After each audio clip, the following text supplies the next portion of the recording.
Everyone, welcome to the platform of Excel. Myself Deepali. और आज हम लोग कंटिन्यू कर रहे हैं हमारा जो चैप्टर चल रहा था बेटा सेल। तो सेल के अब हम एंडिंग पे आ चुके हैं। स्टार्टिंग आई होप आप सभी को समझ में आया होगा, आप सबने नोट्स भी बनाए होंगे। ठीक है, मैं तो ये मान के चलती हूँ तुम सब पढ़ाकू बच्चे हो, तो प्रॉपर तुम लोगों के नोट्स मेंटेन्ड हैं। अगर नहीं है तो प्लीज मेरी रिक्वेस्ट है कि ये सारे लेक्चर्स फ्री है, यूट्यूब पे अवेलेबल है। तो एक बार प्रीवियस लेक्चर्स देखो, फिर आज का लेक्चर समझ में आएगा। तुम डायरेक्ट एंडिंग से शुरुआत करोगे तो तुमको आगे की स्टोरी नहीं समझ में आएगी। ऐसा होता है ना, मूवी देखने जाते हो, स्टार्टिंग से जाते हो कि भाई पता तो लगे हीरो कौन है हीरोइन कौन है, लास्ट में जाते हो क्लाइमैक्स पे, अरे मैम हम ये देख लेंगे, हमको कोई दिक्कत नहीं है, हम देख लेंगे कि एंड में अच्छा हीरो मर गया, हीरो कौन था ये तो बताओ, स्टार्टिंग तो देखो। ठीक है, तो स्टार्टिंग से सारे लेक्चर्स देखो, 1 to 5th लेक्चर की आज हम शुरुआत कर रहे हैं। और आज हम लोग पढ़ने जा रहे हैं कि न्यूक्लियस क्या है। न्यूक्लियस यानी कल जो हमने राइबोसोम्स तक डिस्कस किया था, आज हम थोड़ा न्यूक्लियस हो गया, साइटोस्केलेटन हो गया, सीलिया फ्लैजिला भी मैं पूरा ट्राई करूंगी कि आज की क्लास में खत्म हो जाए। अगर नहीं होता तो कोई टेंशन वाली बात है ही नहीं, हम अपनी नेक्स्ट क्लास में सीलिया फ्लैजिला आराम से पढ़ेंगे, तो कोई टेंशन वाली बात नहीं है। ठीक है, तुम लोगों को जितना समझ में आता है, मैं जितना क्लैरिटी से तुम लोगों को समझा रही हूँ या ट्राई कर रही हूँ समझाने का, तो प्लीज उसको सीखो।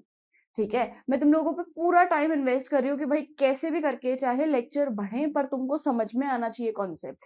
तो वो चीज प्लीज, एक टीचर अगर मेहनत कर रहा है तो आई होप स्टूडेंट्स भी मेहनत करें, तब फिर ऐसा होता है ना कि हाँ यार तुम भी कर रहे हो मैं भी कर रही हूँ, फिर मजा आएगा। ठीक है, चलो तो न्यूक्लियस की बात करते हैं। न्यूक्लियस जैसा कि आप लोग जानते हो, मैंने फर्स्ट डे ही बताया था कि जब हम इंट्रोडक्टरी क्लास में पढ़ रहे थे, न्यूक्लियस एक वो स्ट्रक्चर है बेटा जी जिसके बगैर सेल काम नहीं कर सकती। ठीक है, जैसे कि तुम्हारी बॉडी के अंदर तुम्हारा ब्रेन, तुम्हारे ब्रेन के बगैर तुम्हारी जो सेल है वो परफॉर्म नहीं कर पाएगी। ठीक है, it's all your brain who is controlling. So हम बोल सकते हैं कि nucleus is the control centre of cell, controlling unit of cell. ठीक है, कंट्रोलिंग सेंटर है, कंट्रोलिंग यूनिट है सेल का। तो न्यूक्लियस जो है बहुत ही ज्यादा इंपॉर्टेंट है, पर कुछ सेल्स ऐसी है अभी भी जिनके अंदर न्यूक्लियस नहीं है। अब क्या करें, न्यूक्लियस नहीं, क्या कर सकते हैं। न्यूक्लियस जिनके अंदर नहीं होता, फॉर एग्जाम्पल मेच्योर आरबीसीज जिनके अंदर न्यूक्लियस नहीं है, सो दे कीप्स ऑन चेंजिंग, वो एक ही नहीं रहती, वो बहुत ही लिमिटेड टाइम में कंटिन्यू कंटिन्यू चेंज होती जाती है। ठीक है, तो इट कीप्स ऑन चेंजिंग। चलो न्यूक्लियस की बात करते हैं आज। First, nucleus was discovered by Robert brown. ये हमने फर्स्ट लेक्चर के अंदर भी देखा था कि इसको रॉबर्ट ब्राउन ने सबसे पहले डिस्कवर किया था। रॉबर्ट हुक कोई मत लिख के आ जाना, उसको सेल को सबसे पहले रॉबर्ट हुक ने डिस्कवर किया था। ठीक है, तो रॉबर्ट ब्राउन रॉबर्ट हुक में कंफ्यूज ना हो। Next, the term chromatin was given by Fleming. Chromatin पे अभी आएंगे कि क्रोमेटिन क्या है, पर नाम याद रख लो कि उसको फ्लेमिन ने दिया था। ठीक है, आज हम लोग क्रोमेटिन, क्रोमोसोम, सब चीजें डिस्कस करेंगे। चलो न्यूक्लियर एनवेलप की बात करते हैं। सबसे पहले तो it is outer most, it is double layered structure. ठीक है, दो मेम्ब्रेन जिसको हम पेरी न्यूक्लियर स्पेस बोलते हैं। चलो बनाते भी चले क्या, है वैसे डायग्राम गिवन, बट स्टिल हमने सारे ही बनाए हैं तो मैम इसको क्यों छोड़ रहे हो।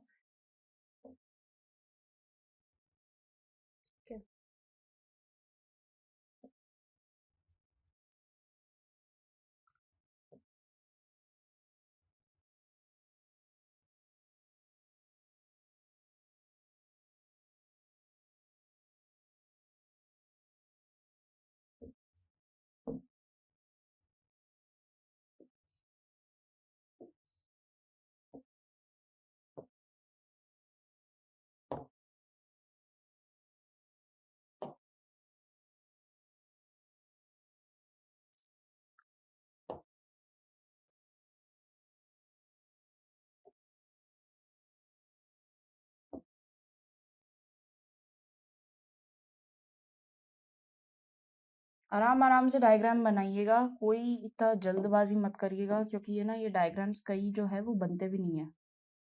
और प्रैक्टिस तभी होगी जब तुम प्रैक्टिस करोगे। ठीक है, रातों रात तुमको डायग्राम बनाना नहीं आएगा, तो इसकी प्रैक्टिस आज ही से शुरू कर दो ताकि तुमको नेक्स्ट टाइम तक आ जाए इसको बनाना।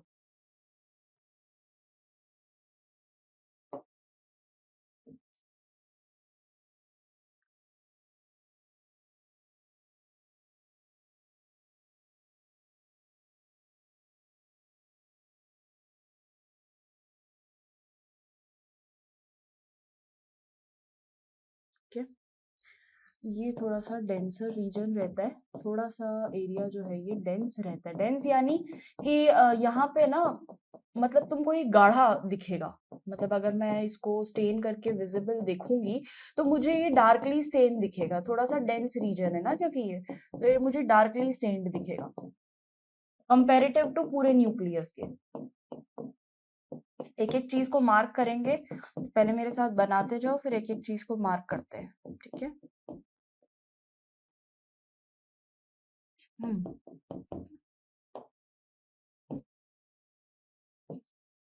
अरे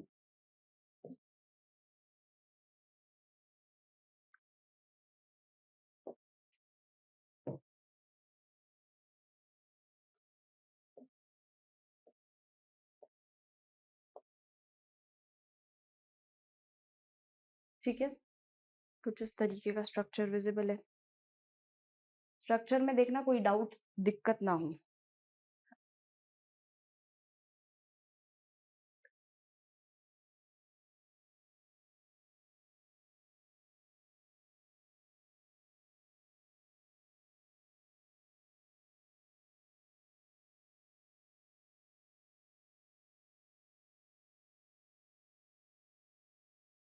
चलो अब इसको देखते हैं, मार्किंग करते हैं सबसे पहले क्या क्या चीजें हो रही है।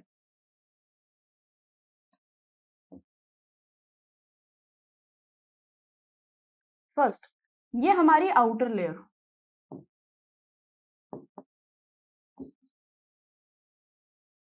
Outer layer, outer nuclear membrane, वो ज्यादा स्पेसिफाइड रहेगा, तो मैं लिख देती हूँ आउटर न्यूक्लियर मेम्ब्रेन, ठीक है, ताकि तुम लोगों को याद हो जाएगा न्यूक्लियर मेम्ब्रेन ना, तो outer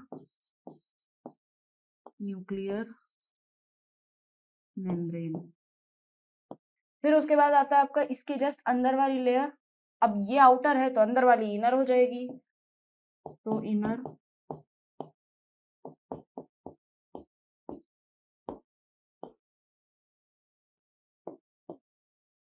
outer membrane, inner membrane, कुछ भी अलग चीज नहीं लिख रही, ठीक है। नेक्स्ट आ जाता है कि अब इन न्यूक्लियस की लेयर्स के बीच में आपके पास स्पेस है, ठीक है। अगर आप इस डायग्राम में भी देखो तो आपके पास ना बीच में स्पेस है, यहाँ पे ये देखो ये वाला जो एरिया है, यहाँ हम इसको स्पेस कहते हैं, ठीक है। तो ये जो स्पेस है इसको हम कहते हैं nuclear, peri nuclear space,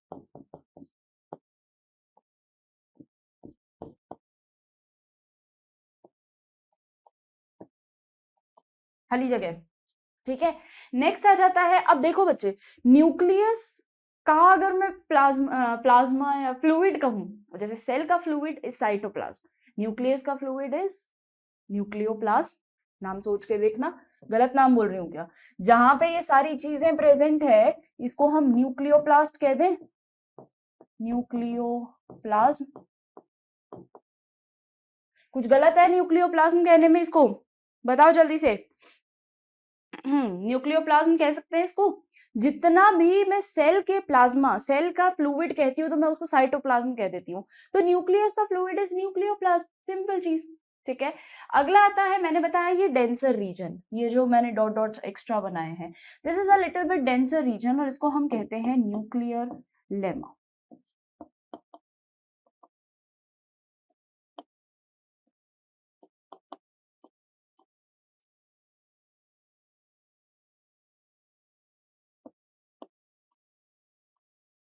nuclear lamina, it is a bit denser region, ठीक है। अगला ये जो सर्कुलर स्ट्रक्चर बना है, दिस इज न्यूक्लियोप्लाज्म,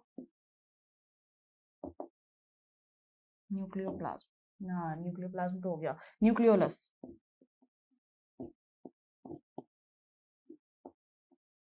भाई तुमको है ना शब्दों में कंफ्यूज मत होना, स्टार्टिंग सबकी एनयू से, ठीक है। न्यूक्लियोलस जो कि हेल्प करेगा आपको राइबोसोम सिंथेसाइज करने में, help in synthesising RNA. RNA क्या होता है बेटा, राइबोज न्यूक्लिक एसिड, ठीक है। तो आरएनए जो है ना हमारा, उस आरएनए को बनाने में, आरएनए हमारे पास 3 तरीके का होता है, ठीक है। एक तो होता है एमआरएनए, मैसेंजर आरएनए, एक होता है टीआरएनए, ट्रांसफर आरएनए, और तीसरा होता है आरआरएनए, राइबोसोमल आरएनए। ठीक है। तो अगर 3 तरीके का आरएनए है तो उसमें से जो राइबोसोमल आरएनए है, जो स्पेसिफाइड राइबोसोम का सिंथेसिस करेगा, यानी प्रोटीन फैक्ट्री का सिंथेसिस करेगा, उसको हम कहते हैं आरआरएनए। और वो बनाने का काम किसका है? अपने न्यूक्लियस का। उसको सिंथेसाइज, उसको स्टोरेज करने का काम है अपने न्यूक्लियोलस का। तो न्यूक्लियस के अंदर एक और स्ट्रक्चर है, न्यूक्लियोलस। सोच के देखो, ये अपना इतना बड़ा में तो न्यूक्लियस है, न्यूक्लियस के बाहर न्यूक्लियर एनवेलप है। इनको अगर मैं साथ में बोलूं, लेट मी मार्क दिस, अगर इन दोनों लेयर्स को मैं साथ में बोलती हूँ ना, आउटर न्यूक्लियर मेम्ब्रेन को और इनर न्यूक्लियर मेम्ब्रेन को, अगर मैं इन दोनों को साथ में बोलती हूँ तो मैं इनको बोलूंगी न्यूक्लियर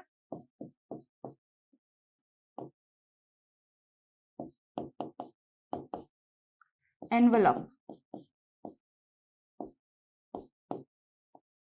न्यूक्लियर एनवेलप, ये आउटर मोस्ट लेयर है बेटा, ये एक प्रोटेक्टिव कवरिंग है जो कि मेन काम कर रही है। तो इट इज न्यूक्लियर एनवेलप, सबसे बाहर आउटर मोस्ट। फिर उसके बाद आ जाता है न्यूक्लियोप्लाज्म। अभी मैंने क्या बताया, जैसे अपने सेल का प्लाज्मा होता है, सेल का प्लाज्मा हम कहते हैं साइटोप्लाज्म, न्यूक्लियस का प्लाज्मा हम क्या नाम दे देंगे? न्यूक्लियोप्लाज्म, सिंपल चीज। फिर आ जाता है हमारे पास न्यूक्लियर लेमा, जो थोड़ा सा डेंसर रीजन आ जाएगा।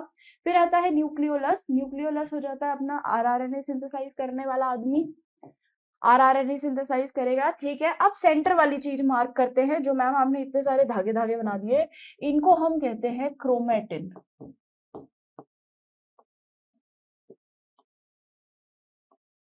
क्रोमेटिन की कहानी ये सुनना, ये हमारा जेनेटिक इंफॉर्मेशन कैरी करती है।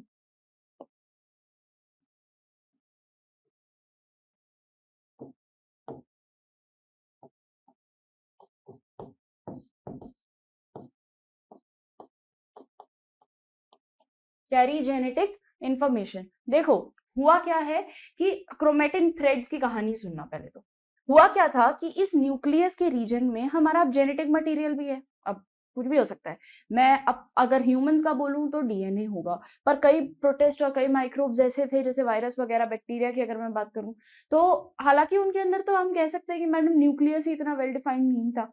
ठीक है, न्यूक्लियस ही वेल डिफाइंड नहीं था, पर उनका genetic material used to be RNA, है ना। इस पे हम एकदम डिटेल्ड में चर्चा करेंगे, मॉलिक्यूलर बेसिस ऑफ इनहेरिटेंस, जो आप लोगों की क्लास 12th का चैप्टर है। ठीक है, उसमें हम लोग इनको डिटेल में पढ़ेंगे, सेंट्रल डॉग्मा वगैरह की क्या होता है, कैसे डीएनए से आरएनए बनना क्यों जरूरी है भाई, आरएनए का क्या इतना इंपॉर्टेंट काम आ गया। अभी तुम लोग इतना समझो कि होगा क्या कि तुम्हारा जो ये सेंट्रलाइज्ड न्यूक्लियस है, इस न्यूक्लियस के अंदर प्रेजेंट रहते हैं क्रोमेटिन थ्रेड्स। और ये क्रोमेटिन थ्रेड्स बने कैसे, इस चीज पे भी थोड़ा सा देख लो। एक ब्रीफ ही दूंगी क्योंकि ये आगे आएगा, क्योंकि अभी हमारे क्रोमोसोम है इसीलिए तुमको ब्रीफ दे रही हूँ। ठीक है, चलो। हुआ क्या है बेटा, हमारा जो न्यूक्लियस था, उस न्यूक्लियस के अंदर मैं कह सकती हूँ, इस न्यूक्लियस के अंदर आपका प्रेजेंट रहता है डबल स्ट्रैंडेड डीएनए हेलिक्स। ठीक है, अब डीएनए के बारे में सबको पता है, सबने सुना है इसका नाम। This is your DNA, plus इसके साथ कुछ प्रोटीन मॉलिक्यूल रहते हैं। यहाँ देखो आराम से, डीएनए है, डबल स्ट्रैंडेड डीएनए स्ट्रक्चर रहता है, प्लस इसके साथ कुछ प्रोटीन्स रहते हैं। प्रोटीन्स क्या काम आते हैं? प्रोटीन्स जो होते हैं, इनका स्पेसिफिक अगर मैं नाम दूं तो हिस्टोन प्रोटीन्स। काम क्या आएंगे ये? हिस्टोन के ऊपर ना डीएनए एकदम धागे की तरह होता है, तो वो रैप कर जाता है।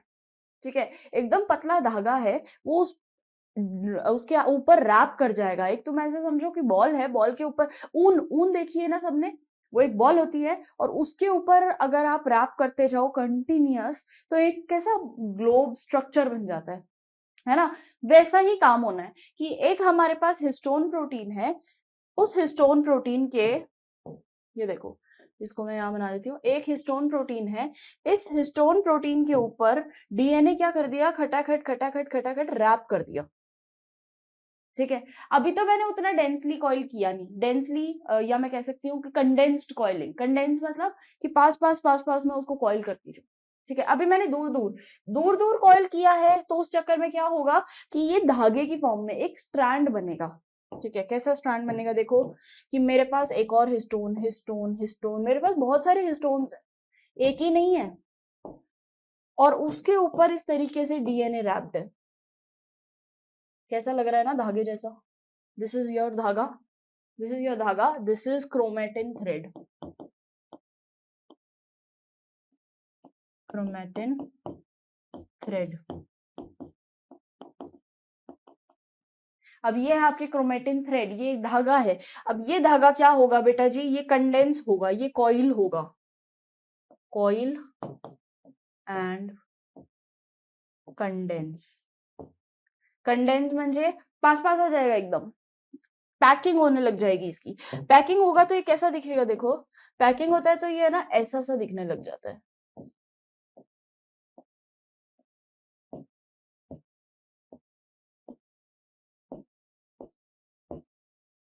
पैकिंग होते ही ये मैम हमने 8 क्यों बनाया है, ये पैक हो जाता है बेटा पूरा, ये इतना डेंसली पैक हो जाएगा कि ये तुमको एकदम ऐसा दिखेगा कि ये ही लूप है। ठीक है, इसी लूप पे पैकिंग चल रही है पूरी की पूरी। तो तुमको धीरे धीरे हिस्टोन प्रोटीन ही दिखने बंद हो जाएंगे, तुमको जो दिखेगा वो सिर्फ एक स्ट्रक्चर दिखेगा, और उसको हम नाम दे देते हैं क्रोमोसोम। इस स्ट्रक्चर को हम नाम देते हैं क्रोमोसोम। क्रोमोसोम को जब हमने सबसे पहले देखा था, जब हमने इसको सबसे पहले देखा था तो हमको है ना ये डार्कली स्टेन्ड बॉडी दिखी। जब हमने न्यूक्लियस पे स्टेन डाला, जब हमने न्यूक्लियस को अंडर माइक्रोस्कोप देखा, तो हमको इतना ज्यादा डार्क कलर का चीज दिखा, एक धागे जैसा स्ट्रक्चर, उसको इन्फेनाइट टाइप स्ट्रक्चर, उसको हमने नाम दिया क्रोमोसोम। तो क्रोमोसोम कुछ इस तरीके का दिखता है आपका। जब ये एकदम टाइटली पैक हो जाएगा, एकदम कस के तुम बांधते जाओगे, ये कुछ इस तरीके का दिखेगा तुमको। ठीक है, अब जब ये इस तरीके का दिख रहा है, इस स्ट्रक्चर को हम कह देते हैं क्रोमोसोम। बना कैसे क्रोमोसोम? क्रोमेटिन थ्रेड के थ्रू। क्रोमेटिन थ्रेड्स कैसे बने? डीएनए और हिस्टोन जब आपस में पैक हो गए तो उन्होंने बना दिया आपका क्रोमोसोम। क्यों जरूरी है क्रोमोसोम, ये समझो।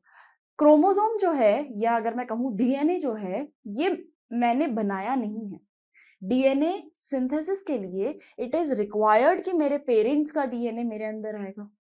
ठीक है, तुम देखते होंगे कि तुम्हें ना सिमिलर हो टू योर पेरेंट्स, तुम्हें चीजें हैं जो काफी हद तक सिमिलर है तुम्हारे पेरेंट्स से। जैसे कई लोग होते हैं जिनकी आंखें बहुत ज्यादा उनकी या तो मदर से मिलती है या फादर से मिलती है, कईयों का हेयर टेक्सचर उनकी मदर या फादर से मिलता है। क्यों ऐसा हो रहा है? क्योंकि तुम्हारे अंदर जो जीन है, जीन नाम अब तुमने सुना है, तुम्हारे अंदर जो जीन है वो ट्रैवल करेगा तुम्हारी मदर या फादर से तुम में, जीन ट्रैवल हो रहा है यहाँ पे। ठीक है, तो अगर मैं बोल रही हूं कि कुछ जीन ट्रैवल हो रहा है, तो ये जो जीन जो ट्रैवल हो रहा है ये है कहाँ? ये क्रोमोसोम ही तो है जो आगे जाएगा, तो यहाँ कहीं जीन भी प्रेजेंट होना चाहिए। जीन क्या होता है बेटा? जीन क्या होता है? इस डीएनए का छोटा सा segment, this segment of DNA, इसको हम क्या बोलते हैं? Your gene. बताओ, बात समझ में आई? Segment of DNA is called gene which will carry, continue करते हैं इसको,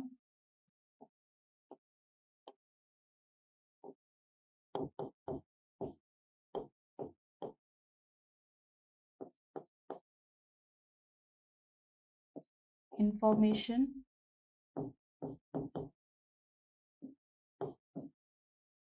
from one generation to another। एक जनरेशन से दूसरी जनरेशन में इंफॉर्मेशन लेके जा रही है कि भाई ऐसा होना चाहिए इसके हाथ पैर, ऐसा होना चाहिए इसका नील टेक्सचर, ऐसा होना चाहिए इसका हेयर टेक्सचर, ऐसा होना चाहिए इसकी आंखें, ऐसा कलर होना चाहिए इसकी आंखों का। ये सभी चीजें हम इन डिटेल पढ़ने वाले हैं जेनेटिक्स में, है ना। प्रिंसिपल ऑफ इनहेरिटेंस इसी पे बेस्ड है, मॉलिक्यूलर बेसिस ऑफ इनहेरिटेंस इसी पे बेस्ड है। तो जेनेटिक्स एक मेरा तो फेवरेट पार्ट है। ठीक है, तो हम लोग पढ़ेंगे, बहुत ही मजेदार चैप्टर होने वाला है जेनेटिक्स भी, तो वो भी जल्दी आ जाएगा। पर अभी के लिए ये समझो कि उस डीएनए का जो सेगमेंट है ना, उसका एक छोटा टुकड़ा जिसको हम कहते हैं जीन, ये जो जीन है, ये जीन ही आगे जाके क्या करेगा, ये इंफॉर्मेशन लेके जाएगा बेटा। अब ये जीन को हम खो नहीं सकते, हम इस डीएनए को खो नहीं सकते, हमको क्या करना पड़ेगा, इसको हम पैक कर देते हैं, ठीक है, ताकि ये चीज हमसे मिस आउट ना हो जाए। हमने क्या कर दिया, इसको एकदम कड़ा पैकिंग कर दिया, ठीक। अब जब जैसे ही हमने इसको कड़ी पैकिंग करी तो उस टाइम पे हम ये देखते हैं कि यार अभी देखो, तुम इनिशियल टाइम पे जब पैक करोगे कुछ भी धागा इसके ऊपर, तो वो हल्का हल्का तुमको धागे जैसा दिखेगा, तुमको एक थ्रेड टाइप अपीयरेंस देगा, और उसको हम कहते हैं क्रोमेटिन थ्रेड। पर जब मैं इसको कंप्लीट कॉइल और कंडेंस कर दूंगी, जब मैं इसके पास पास पास पास, जैसे वो ऊन होता है ना, उसको जब तुम वूल को ऐसे कंटिन्यू उस पे रैप करते जाते हो, तब तुम देखते हो कि यार एक बॉल टाइप स्ट्रक्चर अपीयर हो रहा है। तो सेम वैसा ही हिस्टोन प्रोटीन पे जब डीएनए कंटिन्यूअसली रैप करेगा, तब वो एक ऐसा स्ट्रक्चर बना लेगा, और इसको हम कहते हैं क्रोमोसोम। अब ये क्रोमोसोम हमने ऐसा तो बना लिया, पर हर बार ऐसे थोड़ा ना बनाने बैठोगे, तो ये कुछ इस तरीके का स्ट्रक्चर दिखता है। बहुत छोटे छोटे इसमें हिस्टोन प्रोटीन है, डीएनए है, हिस्टोन प्रोटीन पे रैप्ड डीएनए है, ये और क्लैरिफाइड, ठीक है, ये और अच्छा वर्जन, ये हिस्टोन प्रोटीन पे रैप्ड डीएनए सीक्वेंस है, क्लियर। तो ये हमारे पास रहता है एक इंफॉर्मेशन, और ये देखो सारी इंफॉर्मेशन अब क्रोमोसोम है, क्रोमोसोम में आ गया, क्योंकि डीएनए से ही तो बना है ना क्रोमोसोम, तो डीएनए में जितनी इंफॉर्मेशन थी, डीएनए में जितने जीन थे, वो सारे इस क्रोमोसोम में आ गए, सिंपल। तो ये क्रोमोसोम नहीं खोना चाहिए, क्रोमोसोम का लॉस वी कांट अफोर्ड, ठीक है, तो ये नहीं खोना चाहिए हमारे पास से। इसके लिए टू मेक दिस इंश्योर कि भाई ये ना बर्बाद हो जाए, ये ना खो जाए हमसे, तो उसके लिए हमने इसको एक ऐसे सेफ के अंदर डाला है जिसको हम कहते हैं न्यूक्लियस। हम इसको ऐसे ही हर कहीं नहीं रख सकते, क्योंकि ये हमारी जेनेटिक इंफॉर्मेशन लेके आ रहा है बेटा जी। जेनेटिक इंफॉर्मेशन यानी पेरेंट्स से इंफॉर्मेशन ला रहा है, ठीक है। अगर ये कोड ही मैं गलत डाल दूं तो मैं कैसे एक्सपेक्ट कर सकती हूँ कि मेरे पास मस्त पाई की रिजल्ट आएगा, क्या। अरे यार वो HTML करते हैं ना बचपन में कि मैम कोड तो डाला था, वो एक अगर तुमने वो नहीं लगाया स्लैश या ब्रैकेट, तो तुम्हारा रिजल्ट ही नहीं आ पाता, है ना। तो जीन में अगर जरा सा भी जीन का सीक्वेंस बिगड़ा तो वो कैरेक्टर ही नहीं आ पाएगा। दिक्कत होगी कि नहीं होगी, कि तुमको कैरेक्टर चाहिए, कैरेक्टर आ ही नहीं रहा, अब क्या करें। चलो, तो ये इस तरीके का हमारा स्ट्रक्चर रहता है, किसका, ये स्ट्रक्चर हमारा है न्यूक्लियस का। और न्यूक्लियस के अंदर क्या चीज प्रेजेंट है, क्रोमेटिन थ्रेड्स, जो कि जेनेटिक इंफॉर्मेशन कैरी करेंगे। अभी हम एक बार और इसको रिवाइज कर लेंगे, पहले अपन इसको पढ़ लेते हैं। It is outer most double layered, पहले तो अपन ने ये देख ही लिया है, जो जो चीजें मैंने मार्क करी है वही चीजें हैं बेटा जी, outermost double layer structure है। There is space between two nuclear membrane, the space is called perinuclear space. जो जो चीजें मैं क्या कह रही हूँ, जो जो चीजें हमने लिखी है वहां पे वही चीजें बेटा। The outer membrane is often connected to the endoplasmic reticulum, inner membrane is smooth। हाँ, ये एक बात है इंपॉर्टेंट। चलो ये एक कॉन्सेप्ट को मैं बना के ही बताती हूँ। देखो, अगर तुमको याद है कि हमने जब एंडोप्लाज्मिक रेटिकुलम बनाया था, तो उस टाइम पे मैंने तुमको ये बोला था कि इस न्यूक्लियर मेम्ब्रेन से एंडोप्लाज्मिक बनने की शुरुआत हो जाती है, याद है। ये इस तरीके से एंडोप्लाज्मिक रेटिकुलम में हमने टर्न कर दिया था, और यहां हमने न्यूक्लियस ही नाम दिया था, ये हमारा न्यूक्लियस ही था, और ये हमारी इनर मेम्ब्रेन। न्यूक्लियस याद है, ये जिन जिन बच्चों को याद है, ये हमने फर्स्ट तो नहीं कह सकती मैंने ये इस तरीके से बनाया था, ये सर्कल में नहीं था, ये ऐसे था, अब याद आ रहा हो तो, है ना। ये हमने एंडोप्लाज्मिक रेटिकुलम, जब हम एंडोमेम्ब्रेन सिस्टम पढ़ रहे थे हमने, तब उसका पहला पॉइंट ही एंडोमेम्ब्रेन सिस्टम में एंडोप्लाज्मिक रेटिकुलम था, तो ये बहुत इंपॉर्टेंट है एंडोप्लाज्मिक रेटिकुलम भी। उसको हमने ये बोला था कि है ना, ये न्यूक्लियर मेम्ब्रेन की आउटर मोस्ट जो लेयर है, जो आउटर न्यूक्लियर मेम्ब्रेन है, ये उससे बनना शुरू हो गई, ठीक है। एंडोप्लाज्मिक रेटिकुलम जो है आगे फॉर्म होता जाता है, ये पूरा एंडोप्लाज्मिक रेटिकुलम है और ये पूरा रेटिकुलम फॉर्म होता जाता है न्यूक्लियस के साथ साथ आगे बढ़ रहा है ये, ठीक है। तो न्यूक्लियस यहाँ है, पर न्यूक्लियस के साथ वो आगे बढ़ेगा, न्यूक्लियर की आउटर मोस्ट मेम्ब्रेन से वो बनना शुरू होगा। ध्यान से समझना, न्यूक्लियस की आउटर मोस्ट मेम्ब्रेन से वो बनना शुरू होगा।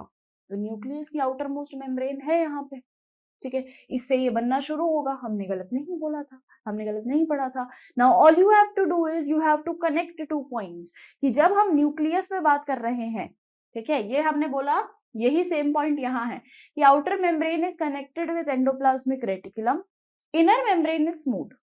इनर से कोई कनेक्शन नहीं है, पर आउटर वाली जो खुलेगी, ये आउटर वाली जो खुलेगी वो, जैसे अगर मैं यहाँ तुमको मेम्ब्रेन ही बना के बताऊं तो ऐसी दिखेगी। इनर मेम्ब्रेन में कोई दिक्कत नहीं है, इनर मेम्ब्रेन को कोई नहीं लेके जा रहा, पर ये जो आउटर मेम्ब्रेन है ना,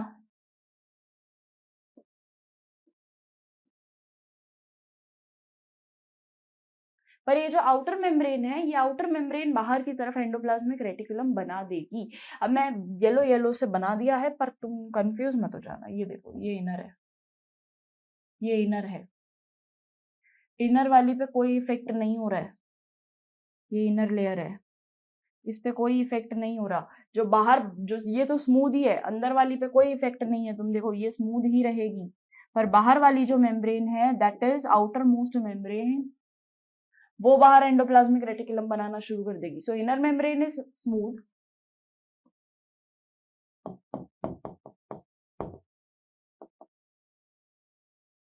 inner membrane is smooth and outer membrane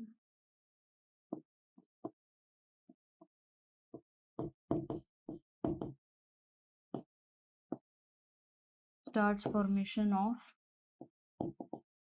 ER, endoplasmic reticulum, यहीं से ही स्टार्ट होगा, ठीक है। और एंडोप्लाज्मिक रेटिकुलम के बाद कौन बैठा है अपना गोल्जी, उसको भी कनेक्ट करो बेचारे को, कि वो ट्रांसपोर्टेशन में हेल्प करेगा तुमको, ठीक है। तो यहाँ पे ये बात क्लियर रही, अगले पे बढ़े, चलो।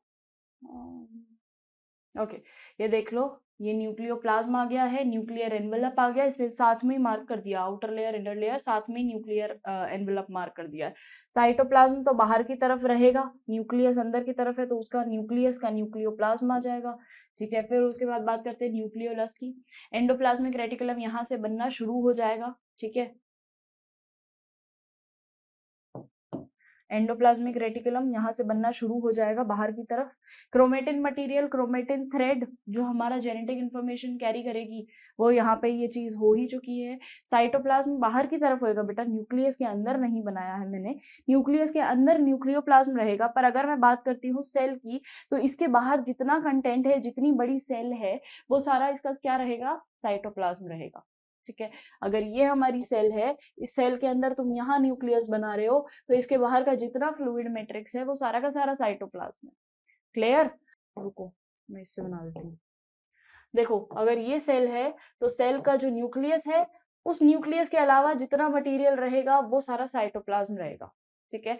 न्यूक्लियस के अंदर का फ्लूइड रहेगा, वो न्यूक्लियोप्लाज्म रहेगा।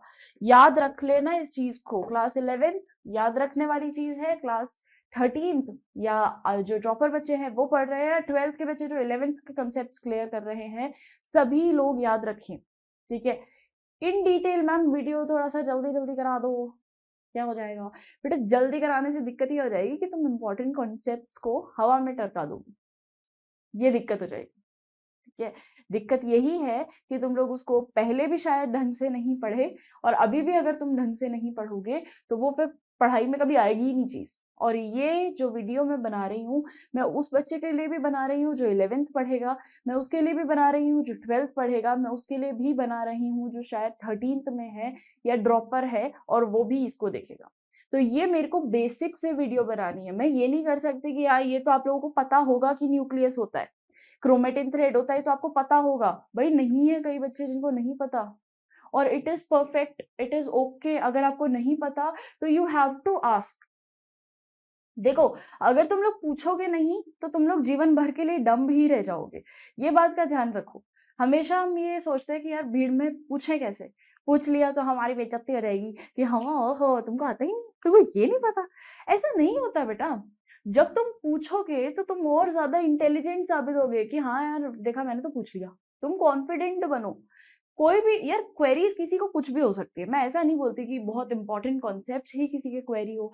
छोटी सी फालतू सी चीज की यार मैम ये कैसे हुआ, वो भी तुम्हारी क्वेरी हो सकती है। क्वेरी इज क्वेरी, उस पर थोड़ा ना किसी ने रोक लगाया, तो तुम वो भी पूछो। पर जब तक पूछोगे नहीं तब तक तुम बेवकूफ ही रहोगे, तब तक तुमको ज्ञान ही नहीं है। ठीक है, एक बार पूछ लोगे, जो लोग हंसेंगे वो तो वैसे ही बेवकूफ हैं क्योंकि उन्होंने अपनी जीवन में कभी कुछ नहीं पूछा। तो एटलीस्ट अगर तुम एक बार पूछ लोगे तो तुम उनसे तो आगे बढ़ोगे, तुम उस भीड़ से तो अलग हो जाओगे। All you have to do is भीड़ से अलग दिखना है। जो काम सब लोग कर रहे हैं वो सब कर सकते हैं, ठीक है, पर जो काम शायद तुम कर रहे हो वो सिर्फ तुम ही कर सकते हो, वो सब लोग नहीं कर पाएंगे। ये बात का ध्यान रखो। जो काम सिर्फ तुम कर सकते हो वो सिर्फ तुम ही कर सकते हो, वो शायद सब लोग नहीं कर पाए। तो उनके साथ अगर तुम भीड़ मंडी में चलते जाओगे ना तो तुम चलते ही जाओगे फिर, और कहाँ निकलोगे ना उनको पता ना तुमको पता। खुद का फिक्स करो कि मुझे गोल क्या करना है और उसको टारगेट करो कि मुझे उसको कैसे अचीव करना है, तुम तभी कर पाओगे ये काम। भीड़ के साथ चलते गए तो चलते जाओ, सुर से सुर मिलाते जाओ, चलते जाओ। चलो अगला बढ़ते हैं, क्रोमेटिन मटेरियल की बात करते हैं। क्रोमेटिन मटेरियल, क्रोमेटिन थ्रेड्स, जिनका भी हमने कंसिडर नाम देखा ही। क्रोमेटिन फाइबर और थिन फिलामेंटस स्ट्रक्चर है, पतले पतले धागे जैसे, फिलामेंट यानी thread like.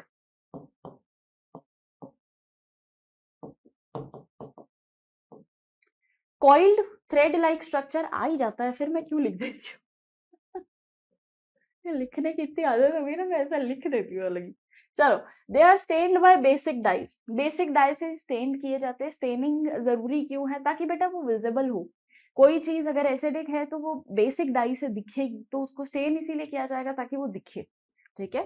Chromatin contains DNA and some basic proteins called histone. Non histone proteins भी आएंगे आगे, आरएनए भी आएगा आगे, अभी नहीं बात हुई है इनकी।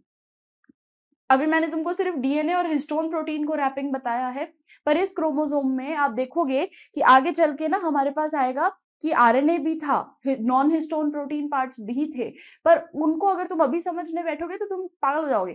तो इसीलिए जितना बताया जा रहा है उतना अभी समझो, बाद में आएगा, बाद में मैं अपने आप समझाऊंगी।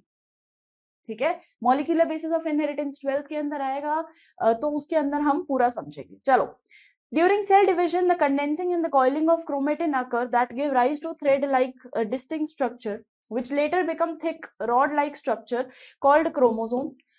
Initial जो thread-like structure थे वो और coiling पे, initial जो thread-like structure थे वो और condense coiling पे क्या बनते जाते हैं? क्रोमोसोम। ठीक है, यही चीज है जिसको हमने अभी डायग्राम से रिप्रेजेंट किया था। इनिशियल जो थ्रेड लाइक स्ट्रक्चर थे वो कंडेंस और कॉइल होके क्या बनते जाते हैं? क्रोमोसोम। ठीक है, next, every chromosome which is visible only in dividing cell has primary constriction or the centromere। चलो इसको भी मार्क कर ही लेते हैं, इसको भी अपन, let me mark this chromosome का स्ट्रक्चर ताकि तुमको और क्लियर हो जाएगा। तो हमने यहां तक तो देख ही ली कहानी, ये जो स्ट्रक्चर बनेगा infinite, this is your chromosome. अब इस क्रोमोसोम की ऑब्वियसली कुछ ना कुछ मार्किंग है। सबसे पहली मार्किंग कि ये जो सेंटर वाला पार्ट होता है इसको हम कहते हैं, इसको हम कहते हैं सेंट्रोमेयर।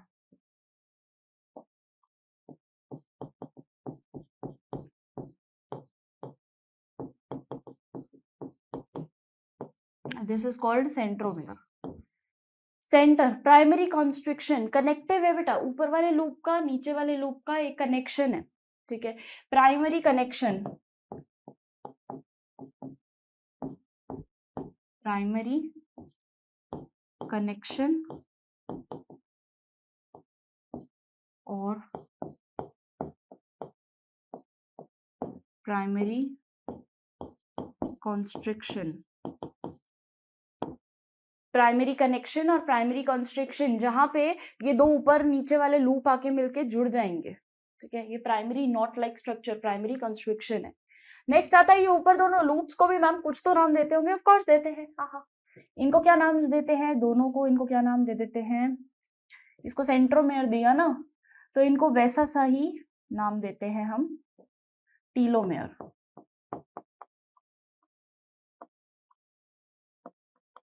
टीलोमेयर ये दो लूप्स हैं जो एक ऊपर की तरफ एक नीचे की तरफ, ठीक है, दो लूप है, कुछ भी अलग चीज नहीं है, these are telomere. Telomere connected रहता है with the help of centromere. Centromere is the primary constriction, बीच में कनेक्टिव है, ठीक है। अगला, अब अपर आर्म जो होता है इसका, अपर आर्म की अगर मैं बात करूं तो इसको हम बोलते हैं बेटा पी आर्म, जो डिस्टिंक्ट इन साइज हो सकता है, अलग अलग तरीके की इसकी साइजेस। अभी हम डिफरेंट टाइप्स ऑफ क्रोमोसोम भी देखेंगे, उसी में आज ही कंप्लीट करा दूंगी उसको ताकि तुमको समझ में आ जाएगा। पी आर्म, पी क्यों रखा एबीसीडी में, पी मेरा फेवरेट है ऐसा नहीं है, पी आर्म इसीलिए रखा क्योंकि पी मतलब होता है petite, petite means small, petite is an English common English word जिसका मतलब होता है बहुत छोटा। तो ये यूजुअली कंपैरेटिव, अगर मैं इस आर्म के देखूं तो ये थोड़ा सा एक छोटा आर्म होता है इसके कंपैरेटिव, ठीक है। इस आर्म को भी कुछ नाम दिया होगा, ऑफ कोर्स दिया है, इसको हम बोलते हैं क्यू आर्म। अब फालतू चीज है, पी के बाद क्यू है, तो पी आर्म क्यू आर्म है, ठीक है। बीच में आपका आ गया है centromere, it is primary connection primary constriction, connection between two telomeres. Telomeres में upper arm is called P arm, lower arm is called Q arm. यहां तक आई होप सभी को क्लियर होगा, ठीक है। चलो बढ़ते हैं आगे। So we have chromosome, we have rod shaped structure called chromosome. Primary constriction is called centromere, on the sides of which disc shaped structure called kinetochores are present. अब देखो होता क्या है, जब आपकी सेल डिवाइड होती है, ध्यान से सुनना, जब तुम्हारी सेल डिवाइड होगी तो सबसे पहले, क्योंकि हमने ये चीज, हमने नहीं बोली, किसने बोली, विर्चाव ने, क्या बोला कि जब एक सेल डिवाइड होगी तो वो, जब एक नई सेल बनेगी तो वो अपनी पुरानी सेल से ही टूट के बनेगी, ठीक है। Every new cell is formed of, every new cell is formed of re existing cell, पहले से जो रखी है उससे ही मिलके बनेगी, कोई अलग नई चीज नहीं कर रही है वो, ठीक है। तो पहले ये जो हमने देखा है सेल्यूला, ओमिलिस सेल्यूला ई सेल्यूला में, कि रुडॉल्फ विर्काउ ने यही चीज बोली थी, विर्चाव ने, कि जो पुरानी सेल है उसी से नई सेल बननी है। तो मतलब इसका मतलब ये पुरानी सेल डिवाइड होगी। अब पुरानी सेल कैसे डिवाइड होगी, कब डिवाइड होगी, ये भी देखना पड़ेगा। तो जब सेल डिवाइड होती है, ये हम और डिटेल में पढ़ेंगे सेल डिविजन वाले चैप्टर में, तो जब सेल डिवाइड होती है ना, तो इसका सबसे पहले न्यूक्लियस डिवाइड होता है। First step of dividing cell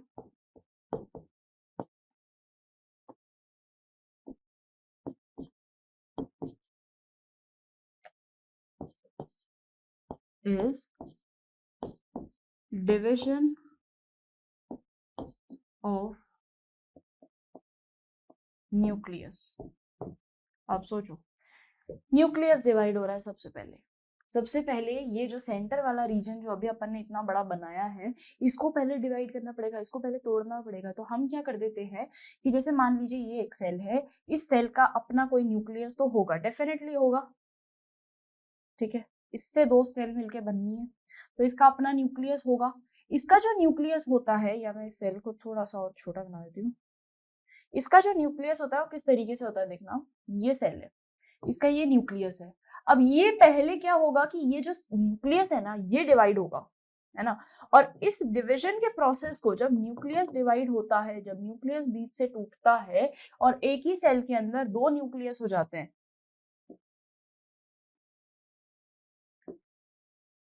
ठीक है, बहुत कम समय तक ये रहता है सिचुएटेड, बट स्टिल हमको एक फेज दिखता है। फिर धीरे धीरे क्या होगा, आपका साइटोप्लाज्म डिवाइड होना शुरू होगा। तो इस टाइम पे जब ये न्यूक्लियस डिवाइड हो रहा होता है, सेल डिवीजन जब हो रहा होता है, इस टाइम पे आपको दिखते हैं कुछ फाइबर लाइक अपीयरेंस, ठीक है। क्योंकि अगर न्यूक्लियस हटेगा, न्यूक्लियस दो पार्ट्स में टूटेगा, तो क्रोमोसोम भी है, क्रोमोसोम को भी तो हटाना पड़ेगा, क्रोमोसोम को भी डिवाइड करना पड़ेगा। समझ रहे हो बात? क्योंकि न्यूक्लियस के अंदर कौन प्रेजेंट है, नरमस्त बैठा कौन है मूवी देखने, और सामान कौन लेके आया है यार, हेरिडिटी है ना, तो इन्फॉर्मेशन तो हमारा क्रोमोसोम लेके आएगा। तो उस क्रोमोसोम जो मस्त अंदर न्यूक्लियस के बैठा है, उसको भी तो तुमको डिवाइड करने का रहेगा, करोगे कि नहीं करोगे?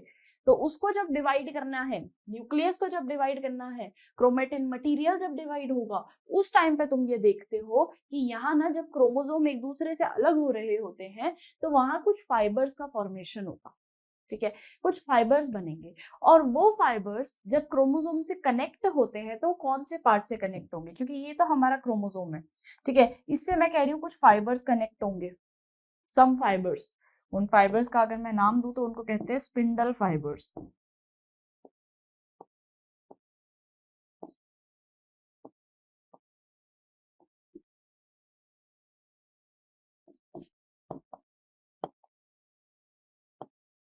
सेल डिवीजन में जो फाइबर्स काम आएंगे, जो धागे काम आएंगे, जो धागे ऐसे ना, यहाँ पे रस्सा कस्सी होगी। बहुत मस्त चैप्टर है ये, सेल डिवीजन हमारा नेक्स्ट चैप्टर है, उसमें हम डिटेल में एक्सप्लेन करेंगे। पर यहाँ वो ऐसा ना टग ऑफ वॉर वो होगा, तो एक जगह पे एक बार में एक लोग या एक जितने भी, क्या बोलना चाह रही हूँ मैं, एक जगह में जितने क्रोमोसोम्स होंगे वो एक तरफ आ जाएंगे, और वहीं पे दूसरी तरफ जितने क्रोमोसोम्स होंगे वो दूसरी तरफ आ जाएंगे।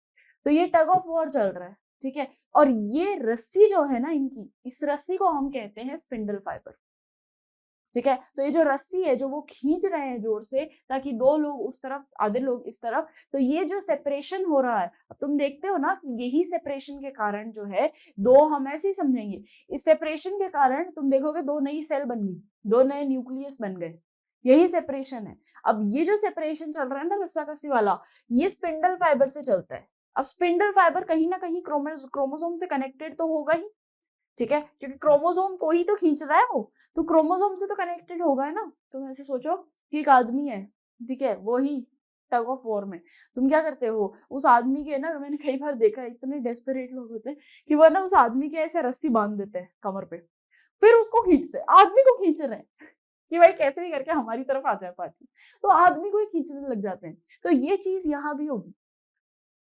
क्रोमोसोम है जिसको तुम्हें इधर लेके आना है, आधे क्रोमोसोम है जिनको उधर की तरफ जाना है, भैया हमें सेल डिवाइड करनी है, इसके डिवीजन के लिए आधे क्रोमोसोम इस तरफ आएंगे, आधे क्रोमोसोम उस तरफ जाएंगे, ठीक है। तो इस टाइम पे मुझे रस्सी जो चाहिए, वो रस्सी तो हमको पता लग गया स्पिंडल फाइबर है, पर उस रस्सी से ये क्रोमोसोम भी तो कनेक्टेड है, उस रस्सी से ये क्रोमोसोम भी तो कनेक्टेड है, इसी को तो खींच के लेके जा रही हूँ मैं, और किसको लेके जा रही हूँ, ठीक है। तो जब मैं इसको खींच के लेके जाऊंगी और इसको इससे कनेक्ट करूंगी रस्सी से, तो वो कैसे कनेक्टेड रहेगा, वो कनेक्टेड रहता है इससे, इसको नाम दे देते हैं अपन, यहाँ पे एक स्ट्रक्चर रहता है और इसको हम कहते हैं kinetochore.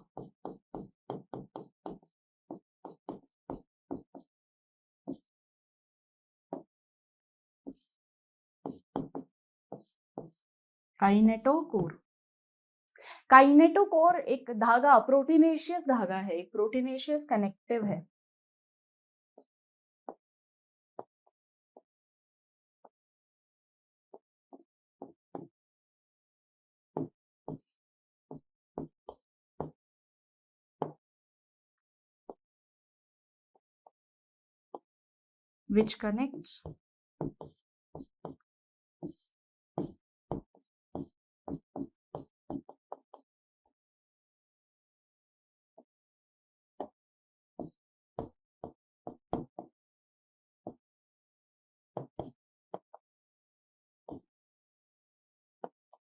which connects to spindle fiber during cell division। Main चीजें मार्क कर देती हूँ कि क्या क्या बोलता है ये, एक प्रोटीनेशियस कंपाउंड है, ठीक है, जो कि कनेक्ट करेगा टू स्पिंडल फाइबर को कनेक्ट करेगा सेल डिवीजन वाले टाइम, ठीक है। यहाँ इस धागे से स्पिंडल फाइबर ऐसे करके मस्त कनेक्टेड रहेंगे, तो इस धागे से वो ऐसे कनेक्टेड इस एरिया से, और इस एरिया को हम कहते हैं काइनेटोकोर। सेंट्रोमेयर काइनेटोकोर में कंफ्यूज मत हो जाना, कई लोगों को लगता है कि वो सेंट्रोमेयर से कनेक्टेड है, भाई सेंट्रोमेयर से कनेक्टेड नहीं होता।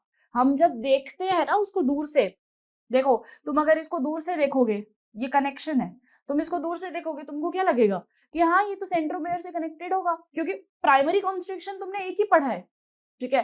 तुमको पता है बीच में एक जगह है जहां वो आके मिलेगा, तो तुम तो उसी का नाम लोगे ना कि हाँ ये प्राइमरी कॉन्स्ट्रिक्शन है, तो सेंट्रोमेयर से ही कनेक्ट होगा, और कहां से होगा धागा, तब यही बोलेंगे। पर ये सेंट्रोमेयर से कनेक्टेड नहीं होता, ये सेंट्रोमेयर के पास एक छोटा सा रीजन होता है, एक प्रोटीनेशियस कंपाउंड होता है जिसको हम कहते हैं काइनेटोकोर, और ये उस काइनेटोकोर से कनेक्टेड रहता है। It seems as if it is connected with chromatid से centromere, but it is not connected with centromere, it is connected with kinetochore, ठीक है। क्लियर है ये बात? इसका जिक्र सेल्फ साइकिल सेल डिवीजन वाले चैप्टर में भी होगा, वो अगेन वेरी इंपॉर्टेंट चैप्टर है। अगर हम नीट के पर्सपेक्टिव से देखें तो it is very important chapter, उसको भी आप लोग पढ़ें। तो चलो यहाँ पे क्या बोलता है कि chromosome which is visible in dividing cell has primary constriction, जिसको हमने सेंट्रोमेयर बोल ही दिया है, on the side of which a disc shape structure kinetochore is present, kinetochore जिससे स्पिंडल फाइबर कनेक्ट होंगे। Centromere hold two chromatids of a chromosome, heterochromatin euchromatin, ये word एक नया है, क्रोमेटिन की अब हम बात कर रहे हैं, थोड़ा सा न्यूक्लियस के अंदर ही है तो हम उसी में देखेंगे, हेट्रोक्रोमेटिन यूक्रोमेटिन, ठीक है। हेट्रोक्रोमेटिन क्या होता है कि जब इस क्रोमेटिन की, जब यही धागा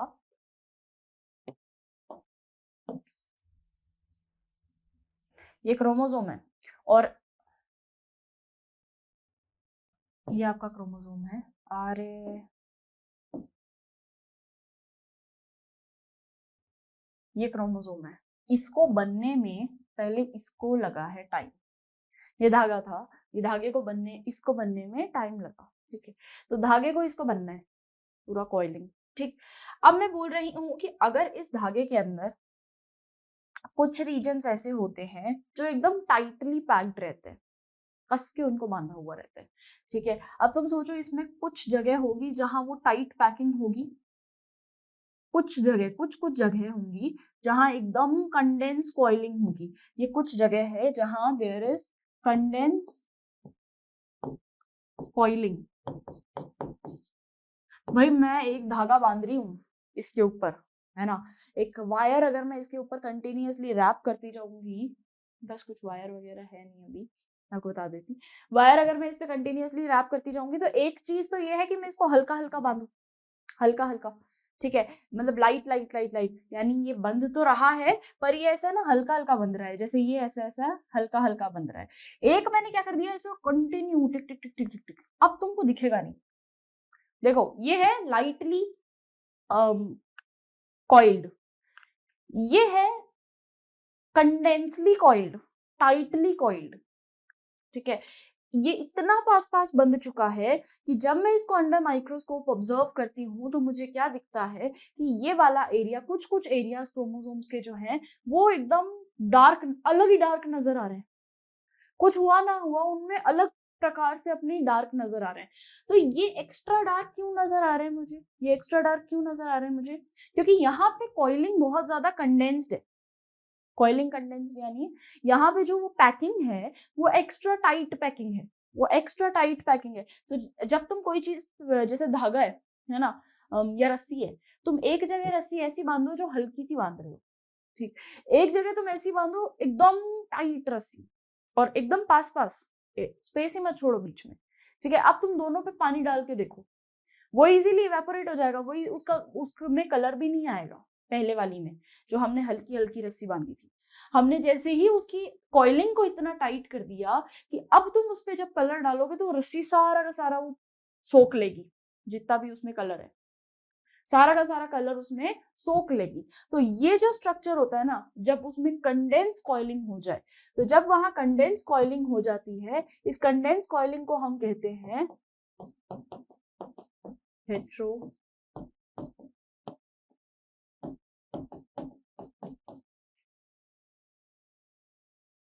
जहां पे चीज डार्कली स्टेन्ड हो, कंडेंस कॉइलिंग, ठीक है। ये देखो डेंसली पैक्ड, डेंसली पैक्ड यानी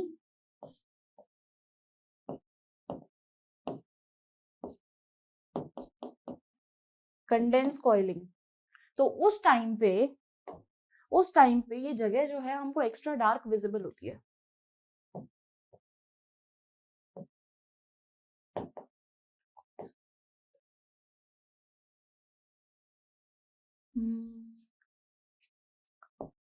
एक्स्ट्रा डार्क और डार्क विजिबिलिटी, डार्कली स्टेन्ड यानी डार्कली विजिबल या डार्कली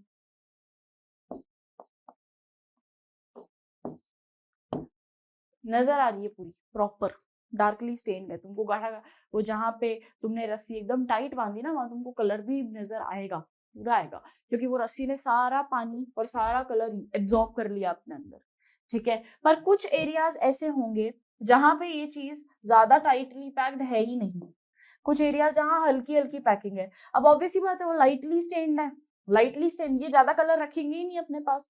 तो ऐसे एरियाज जो कि लाइटली स्टेन्ड है, अरे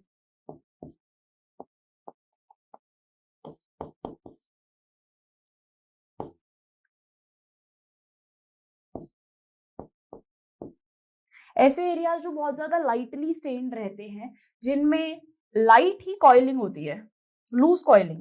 पहले अपन लूज कॉइलिंग लिखते हैं क्योंकि अपन ऊपर वाले का ही पैटर्न फॉलो करेंगे, ठीक है। ऐसे एरियाज जिनमें loose coiling and are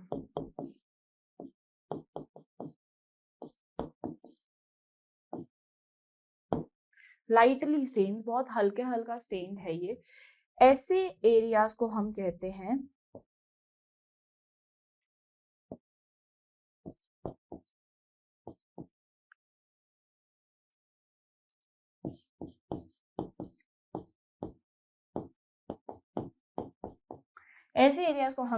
euchromatin. तो एक हो गया मेरे पास हेट्रोक्रोमेटिन, एक हो गया मेरे पास यूक्रोमेटिन। यूक्रोमेटिन जहां पे जो एरियाज है वो लाइटली स्टेन्ड है, लाइटली स्टेन्ड, तो वो हल्का हल्का कलर दिखेगा भी नहीं शायद, ठीक है। एक एरियाज है जो डेंसली हाईली कॉइल्ड है, डेंसली पैक्ड है, तो मुझे विजिबल होगा ही होगा। ये जाने का मतलब ये मैं ना देखूं ऐसा हो ही नहीं सकता, ठीक है। ये इतने डार्कली स्टेन्ड रहते हैं, इनको हम कहते हैं हेट्रोक्रोमेटिन। जो लाइटली कॉइल्ड लाइटली स्टेन्ड रहेंगे उनको कहेंगे यूक्रोमेटिन। क्लियर, कोई दिक्कत यहाँ तक?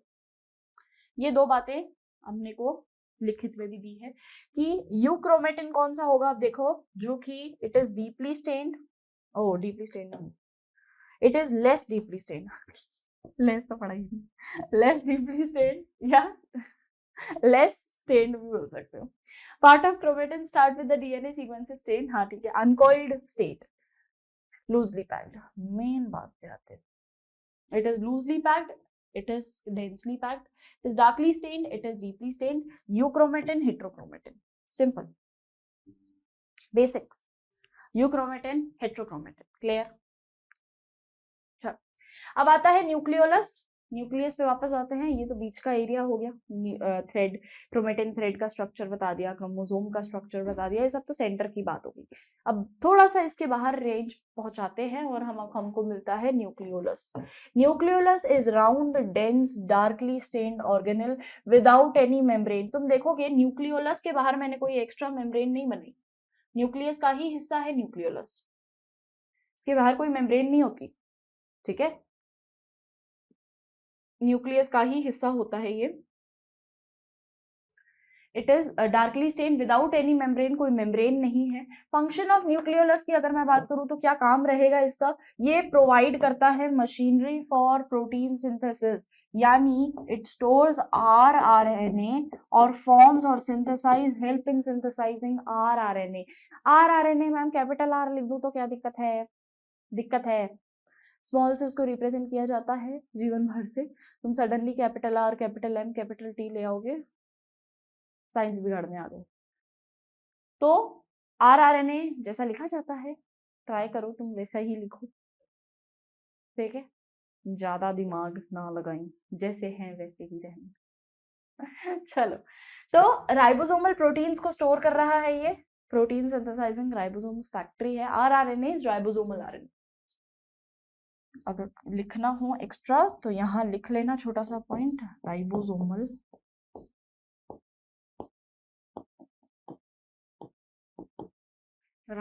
RNA। न्यूक्लियर मैट्रिक्स की अगर मैं बात करूं तो उसको हम न्यूक्लियोप्लाज्म कहेंगे, न्यूक्लियस का प्लाज्मा, ठीक है। एक तो होता है सेल का प्लाज्मा, दैट इज साइटोप्लाज्म, एक होगा न्यूक्लियस का प्लाज्मा, दैट इज न्यूक्लियोप्लाज्म। तो न्यूक्लियोप्लाज्म इज ग्राउंड मटेरियल, जो जिसके अंदर सारा प्रोसेस चल रहा है। इरेगुलरली शेप्ड पार्टिकल्स, ग्रेन्यूल्स, कुछ भी ऐसा है ना, मतलब यार अब तुम देखो साइटोप्लाज्म है, ठीक है तो फ्लूइड मैट्रिक्स ही, न्यूक्लियोप्लाज्म है, ये भी ग्राउंड मटेरियल फ्लूइड मैट्रिक्स है। इसके अलावा इसके अंदर कुछ भी अलग चीज नहीं है, वही फ्लूइड है ये। अगला हम पढ़ते हैं टाइप्स ऑफ क्रोमोसोम्स। अब टाइप्स ऑफ क्रोमोसोम्स में क्या आ जाता है कि भाई हमको ये तो पता लग गया कि क्रोमोसोम ऐसा होता है, we now know this thing, but अब हमें देखना है कि कितने तरीके के क्रोमोसोम और हो सकते हैं, क्योंकि डिफरेंट टाइप्स ऑफ क्रोमोसोम्स होते हैं। सबसे पहले टाइप के chromosome on the basis of position, हम क्रोमोसोम्स को अगर देखें, किसकी पोजीशन देख रहे हैं हम, सेंट्रोमेयर की। Chromosome can be classified in 4 types, उसकी एक टेबल सी बना लेते हैं।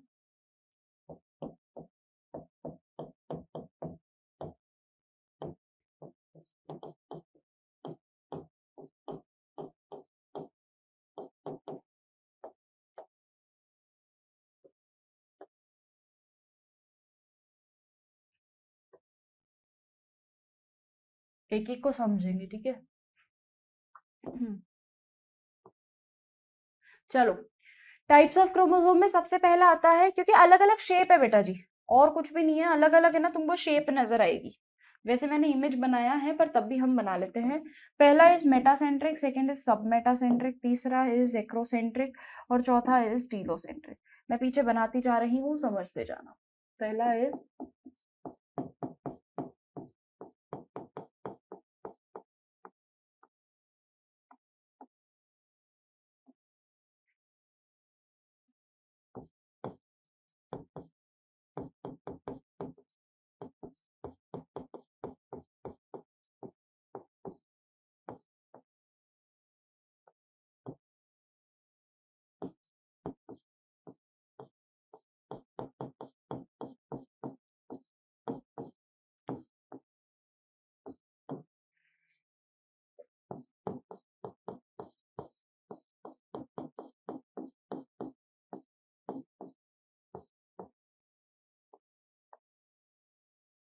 टीलोसेंट्रिक, ठीक है, नाम समझ में आ रहे हैं, ठीक। चलो, अब इनको बनाते हैं, कैसा दिखता है इनका क्रोमोसोम देखना।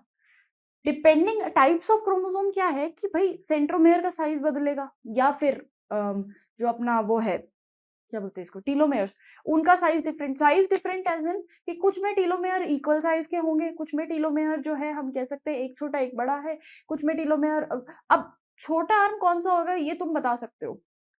जब हमने क्रोमोसोम पढ़ाया तो अब स्मॉलर आर्म कौन सा होगा जो कंटिन्यूअसली छोटा होता जाएगा, वो अब तुम बता सकते हो कि वो हो सकता है कि वो पी आर्म हो, और मोस्ट प्रोबेबली वो पी आर्म ही होगा, इसीलिए हम उसको पिटीट पी आर्म क्यों बोल रहे हैं।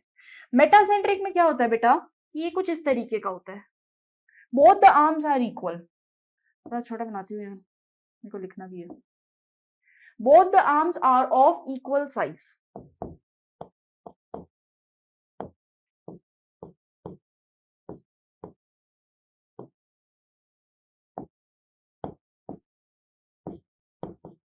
दोनों ही आर्म जो है उसके बराबर बराबर हाथ, ठीक है, हाथ मेरे पूरे दिख रहे हैं, आधे आधे दिखते हैं ना मेरे हाथ तो हाथ दोनों हैं वो बराबर है, ठीक है, तो it is both the arms are of equal size, यानी P arm is equals to Q arm, P arm is equals to Q arm.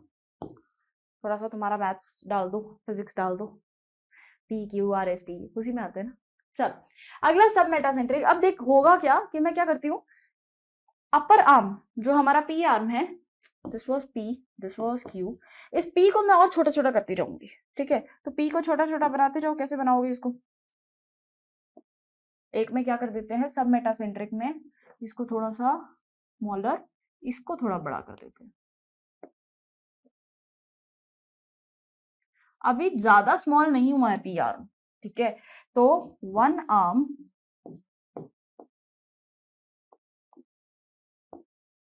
is a bit smaller than other arm, एक आर्म थोड़ा बहुत छोटा रहेगा दूसरे arm से, ठीक है, और ऑब्वियस ही बात है हमको ये चीज पता है कि पी आर्म ही होगा जो बेचारा सेक्रीफाइस करता रहेगा कि हाँ ठीक है यार मैं ही आ जाता हूँ, ठीक है, तो one arm is a bit smaller than Q arm, ठीक। अब मैंने क्या बोला, इसको करते जाओ छोटा, कैसे करोगे, acrosome,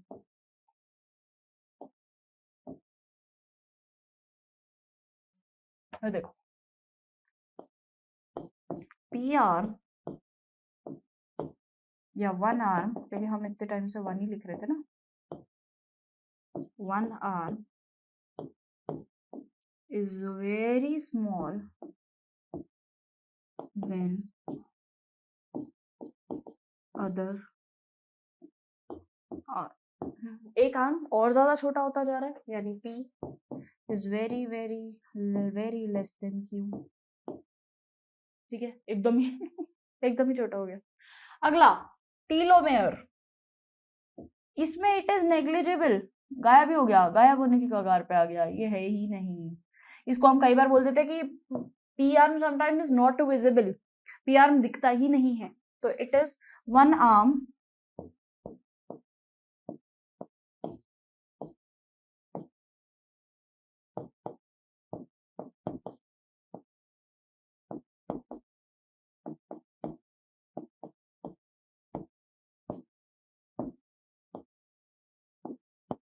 sometimes it's not visible, कई बार तो दिखता ही नहीं है, यानी पी आर्म जो है वो है ही नहीं, ऐसा समझो, इतना ज्यादा छोटा है वो क्यू से कि वो है ना के बराबर, पी कई बार एब्सेंट, ठीक है, हम इसको ऐसा बोलते हैं कि पी एब्सेंट ही है।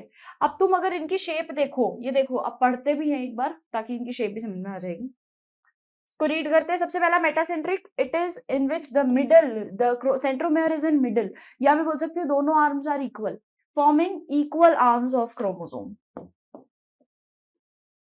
Metacentric is first equal arms बना रहा है, ठीक है, मेटासेंट्रिक इक्वल आर्म्स बनाता है, अरे रे, मेटासेंट्रिक इक्वल आर्म्स बना रहा है, ये याद रखेंगे, ठीक है, मेटासेंट्रिक के दोनों ही आर्म्स जो है वो इक्वल रहते हैं।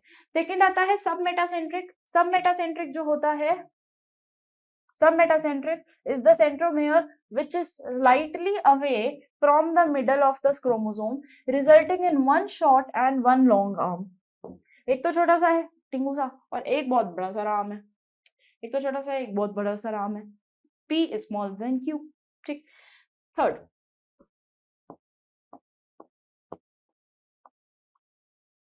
acrocentric, centromere is situated close to the end of forming one extremely short arm। अब एक हो गया extremely short, बहुत ही ज्यादा छोटा, ठीक है, and one is very long arm, एक तो एक्सट्रीम शॉर्ट हो गया, P is very very very small than Q, P is very very very small than Q ठीक है।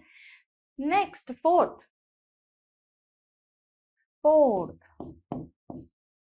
इन telocentric the chromosome is at terminal position, भाई अब तो end खत्म, tata bye bye, terminal position या तो होगा या कई बार नहीं भी हो सकता, VP arm is very at the terminal position, भाई खत्म ही है, अब तो पी है ही नहीं, ठीक है, प्रेजेंस ही नहीं है पी की। तो हम अगर इनकी शेप देखें ना तो आपको एनसीईआरटी में ये चीज मिलेगी कि इसको बोला है वी शेप्ड, इसको बोला गया है वी शेप्ड, वी शेप्ड क्यों बोला? वी शेप्ड ऐसे बोला कि अगर मैं इसका बीच में से ये धागा पकड़ लेती हूँ तो मुझे ना दोनों ऐसे क्रोमोसोम दिखेंगे और इक्वल साइज के, ठीक है। अगर मैं I draw this V shape तो कुछ इस तरीके का क्रोमोसोम दिखेगा।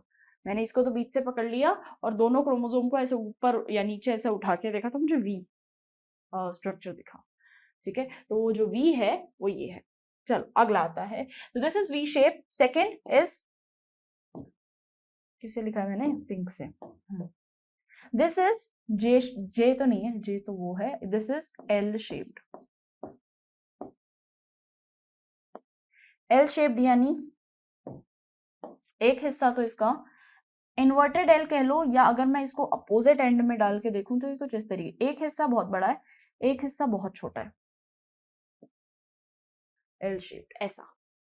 If I place this, this is V, ये पूरा प्रॉपर वी बन रहा है। मतलब मैंने पकड़ा कैसे इसको कि मैंने इस तरीके नीचे बस सेंट्रोमेयर से पकड़ लिया, तो एक तो वी शेप दिखा रहा है, एक तो प्रॉपर वी बना रहा है, ठीक है।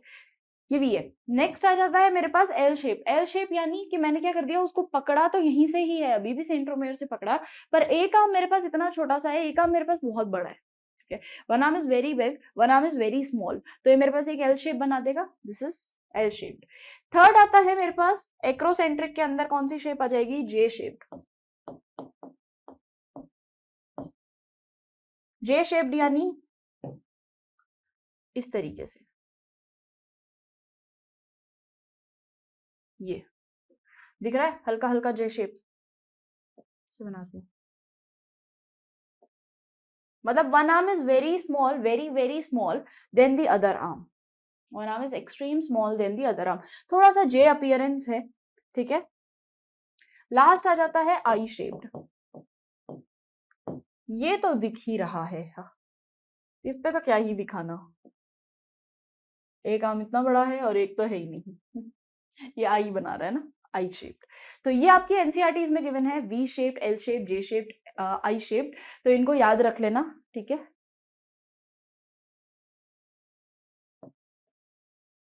जे है वो,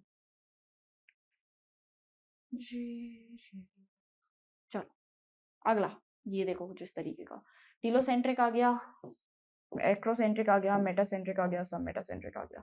मेटासेंट्रिक में कंप्लीट है, दोनों इक्वल आर्म है, इसमें थोड़ा सा एक छोटा एक बड़ा आर्म है। देखो धीरे धीरे पी की ही साइज रिड्यूस हो रही है, पिटीट ऐसे ही नाम नहीं दिया है हमने, ठीक है। फिर उसके बाद एक्रोसेंट्रिक में और पी स्मॉल होता जा रहा है, टीलोसेंट्रिक में पी खत्म ही हो गया भाई, सिर्फ डायरेक्ट सेंट्रोमेयर ही आ गया, तो it is very negligible, it is sometimes present, sometimes it is absent. Clear? चलो अब बात करते हैं हम कुछ एक्स्ट्रा क्रोमोसोम्स की जो हमारी बॉडी में कंपैरेटिव बहुत कम है, बट अगर हम देखें कि वो एक एडिशनल क्रोमोसोम है, मतलब वो नॉर्मल क्रोमोसोम जैसे नहीं दिखते, ठीक है। और उससे पहले ये चीज जान लो कि तुम्हारी बॉडी में क्रोमोसोम का नंबर कितना होता है। हमारी ह्यूमन बॉडी की अगर मैं बात करूं, क्योंकि अलग अलग बॉडीज अलग अलग एनिमल्स में अलग अलग टाइप के नंबर होते हैं, ठीक है। ह्यूमन बॉडी के अंदर there is 46 number of chromosome, ठीक है। ये एक पॉइंट ऐड कर लेना कि 46 number of chromosomes are present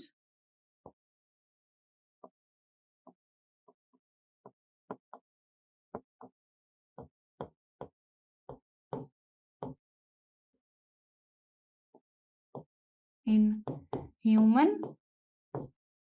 46 number of chromosome है, 23 पेयर भी बोल सकती हूँ मैं, 23 पेयर भी मैं बोल सकती हूँ, ठीक है। 46 number of chromosomes are present और 23 इन पेयर साथ साथ जुड़े पड़े, ठीक है। एक के साथ एक फ्री आता है, तो ऐसा ऐसा लगा हुआ रहता है। ये देखो ये इस तरीके से दिख रहा है, ये मैंने तो आपको एक से समझाया है, ये देखो ये दो बना रहा है, तो ये दो क्यों बना रहा है, क्योंकि इसी तरीके से रहते हैं, ये एक पेयर है, this is a pair of chromosome. तो ऐसे मेरे पास 23 पेयर रहेंगे, 23 पेयर। अब ये 23 पेयर जो हमारे रहते हैं, इन पेयर्स में से कुछ स्पेशल क्रोमोसोम्स होते हैं जिनको हम सैटेलाइट क्रोमोसोम्स कहते हैं, ठीक है। या हम कहते हैं इनको सैट क्रोमोसोम्स, सैटेलाइट क्रोमोसोम्स या सैट क्रोमोसोम। ये क्रोमोसोम की स्पेशलिटी क्या होती है, इन क्रोमोसोम्स के ऊपर एक स्ट्रक्चर होता है बल्ब, बल्ब जैसा, और इनके पास एक एक्स्ट्रा कंस्ट्रिक्शन है।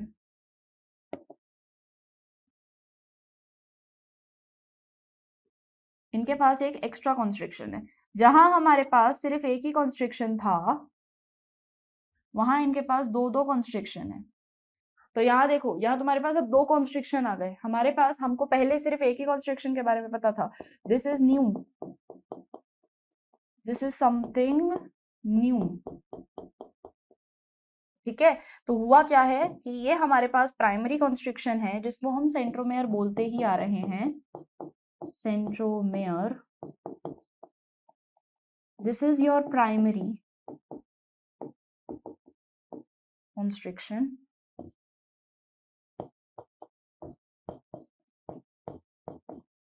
This is your primary constriction. बीच में एक सिकुड़ा पॉइंट आ गया मेरे पास, मतलब जहां से दोनों ही आर्म्स जो है वो मिल गए, जहां दोनों आर्म्स मिल गए, ये वो एक पॉइंट आ गया जिसको मैंने सेंट्रोमेयर कह दिया। यहाँ पे मेरे पास एक और रीजन है, इसको मैं कहती हूँ सेकेंडरी कॉन्स्ट्रिक्शन।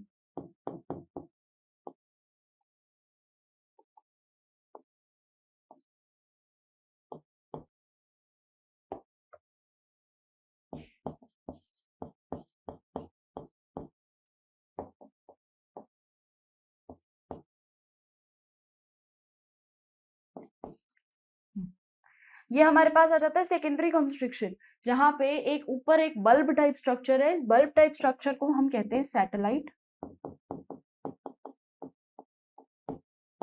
और ये सैटेलाइट से कनेक्ट होता हुआ है हमारे पास सेकेंडरी कॉन्स्ट्रिक्शन। ये तुमको कुछ स्पेशल क्रोमोसोम्स में ही मिलेगा, सब में नहीं मिलता। सब में सिर्फ प्राइमरी कॉन्स्ट्रिक्शन ही मिलता है। ठीक है, यहाँ पे ये मैंने ना एक रीजन बनाया, थोड़ा सा डेंसर रीजन है, जहां ये थोड़ा सा डेंसर रीजन, जब भी एक्स्ट्रा डॉट डॉट डॉट वाला इलाका आ जाता है ना, वो थोड़ा डेंसर रीजन है। तो इस रीजन को हम कहते हैं NOR।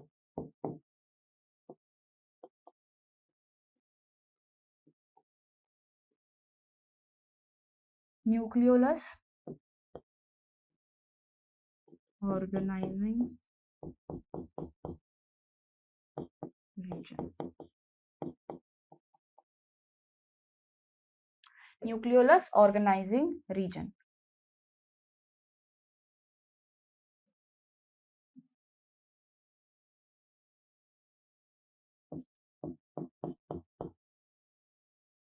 सिंगजेशन आएगा, न्यूक्लियर ऑर्गेनाइजिंग,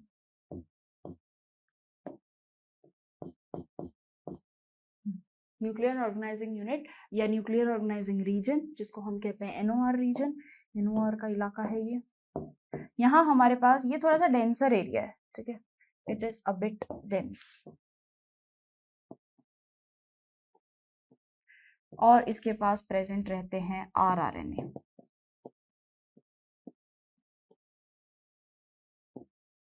rRNA का प्रेजेंस रहता है यहाँ पे। ठीक है, ये एक्स्ट्रा रीजन है। तो देखो, कुछ क्रोमोसोम्स हमारे पास ऐसे एडिशनल हैं जिनके अंदर हमारे, अगर मैं ह्यूमन की बात करूं तो ह्यूमन में ऐसे 5 सेगमेंट्स होते हैं, 5 ऐसे सेट क्रोमोसोम्स है।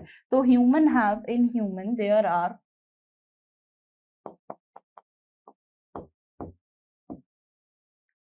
in human there are 5 pair of sac chromosomes। ठीक है, तो अगर मैं नंबर की बात करूं तो मेरे पास कितने हो गए, 10 नंबर। बेटा मैं पेयर बोल रही हूँ, अगर किसी बच्चे को इसमें डाउट है ना तो अभी क्लियर कर ले। वो मैं पेयर बोल रही हूँ, पेयर। ठीक है, पेयर मतलब दो दो साथ में आएंगे। तो सैट क्रोमोसोम मेरे पास 5 हैं इन पेयर। ठीक है, तो नंबर की बात करूं तो 10 हो जाएंगे, डबल कर देना उसका। तुम्हारे पास 46 नंबर ऑफ क्रोमोसोम है। किसी ने पूछ लिया कितने पेयर ऑफ क्रोमोसोम है, क्या जवाब दोगे? 23। ठीक है, 23 पेयर हैं। और नंबर पूछ लिया तो 23 बोलते मत रह जाना हर जगह। तो 46 इन नंबर, याद रखना। ठीक है, तो सेंट्रोमेयर आ गया मेरे पास, सेकेंडरी कंस्ट्रक्शन यूनिट आ गया मेरे पास। अब इसको पढ़ भी लेते हैं। ये एक सैटेलाइट ऊपर, ये सेकेंडरी कंस्ट्रक्शन आपके पास, this is your primary construction. चलो इसको पढ़ते हैं। सैटेलाइट क्रोमोसोम, सैट क्रोमोसोम एक एडिशनल एक्स्ट्रा क्रोमोसोम्स हैं जो कि to control metabolism of cell, कि भाई सेल अच्छे से परफॉर्म कर रही है क्या, सेल ढंग से प्रॉपर फंक्शन कर रही है क्या, ये सब चीजें देखने के लिए। ठीक है, कि सेल की फंक्शनिंग सही है क्या, cell is properly functioning, cell is properly moving, cell is properly completing what its life cycle is, वो चीजें देखने के लिए हमारे पास दैट क्रोमोसोम इज नेसेसरी। ठीक है, बहुत ज्यादा पिंक हो गया है तो अब मेरे को दूसरा कलर सेलेक्ट करना पड़ेगा।